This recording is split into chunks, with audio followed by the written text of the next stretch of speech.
ujumla kilichosababisha tuitane ni kwamba mji wetu wa Dar es Salaam kwa sasa umeelemewa, na hili sio jambo linalopaswa ufike chuo kikuu kugundua hili. Mji wetu sasa umeelemewa.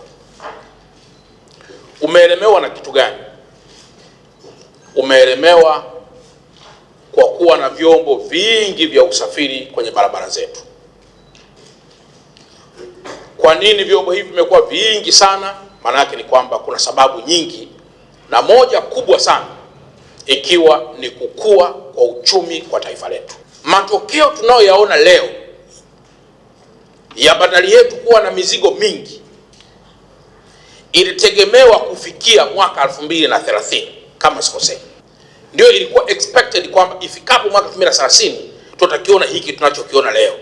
Kama tulitarajia matokeo haya tuyaone mwaka 2030, swala kwanza, wenzetu wa bandari na uchukuzi kwa ujumla wake tulijipangaje kuhusu kuwa na communication strategy, strategia ya mawasiliano kwenda kwenye taasisi ambazo zina mchango wa moja kwa moja ama katika kuprovide solution ama katika kufanya vinginevyo. Jambo lisilohitaji kuingia chuo kikuu ni kwamba mizigo itakuwa ni mingi, malori yatakuwa ni mengi, watumishi watakuwa ni wengi na kadhalika na kadhalika. Kwa hiyo kwenye kikao hiki tumeitana ili tuje tuwaambie Watanzania kwamba kwa kuwa tulijua matokeo haya yatakuwepo 2030, let's assume kwamba bado hatujayapata matokeo hayo, hatujayapata, tunaendelea kuyasubiri mwaka 2030. Leo ni mwaka 2026. We have only 3 if not 2 point something years, miaka miwili au mitatu. Tumejipanga kujiandaaje na matokeo ya mwaka 2030 ambayo ndio zilikuwa anticipations zetu. Mkuu wa mkoa wa Dar es Salaam ni mkuu wa mkoa wa bandari, ni mkuu wa mkoa wa ICD, ni mkuu wa mkoa wa malori, ni mkuu wa mkoa wa bajaji, ni mkuu wa mkoa wa pikipiki, ila mwishoni ni mkuu wa mkoa wa watu. Tumejenga barabara zetu sisi, lakini baada ya muda ukimuuliza mwananchi wa Kigamboni analia, anasema nyumbani sifiki. Ukimuuliza ndugu yangu mkuu wa wilaya ya Temeke anasema mkuu wa mkoa watu hawafiki. Ukimuuliza mkuu wa wilaya ya Ilala anakuambia bwana watu huku wanalia hawafiki. Kwa nini? Bwana ile barabara lori zimepaki kulia na kushoto na katikati, zimeblock barabara yote ambayo inakwenda sehemu fulani. Tena barabara hizo zimekwisha haribika kabisa kwa sababu zimetengenezwa labda ni kwa surface, alafu labda sio zile ambazo zinachukua mizigo mikubwa na kadhalika na kadhalika. Ukiwa na uwekezaji ambao watu wengi wa kawaida wanalia, maana yake ni kwamba lazima tukutane kwa pamoja ili tutatue, ili hata yule mtu wa kawaida apate tafsiri sahihi kuhusu uwekezaji wenye tija.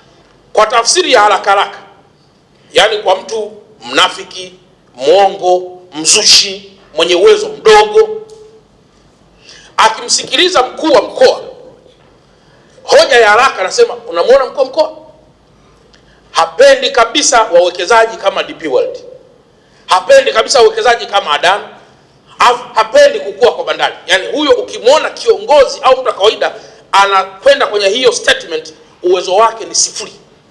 Yani maana yake anatakiwa tukae tuelekezane vizuri. Na mkoa wa Pwani, ndugu yangu Abubakar Kunenga alipaswa kuwepo, lakini ameniomba, alikuwa kidogo na udhuru. Last time kwenye kikao chetu tulikuwa naye. Kwenye hii mipango tunataka tuunganishe Pwani na Dar es Salaam katika hii mipango kama zoni moja ya kuweza kushughulika na hizi changamoto. Na kwa taarifa, sisi bandari yetu hii inajaa, na hata mkiangalia mizigo ya kopa inayotoka Kongo kuja hapa kwetu inakuja mingi. Kwa sababu gani? Nendeni Durban, katika lori 500 zilizobeba kopa zinaweza kuwa salama labda 300 plus. Nyingi utakuta zimeibiwa.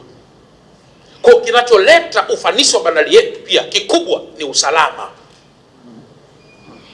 Ndio pia ina attract usalama.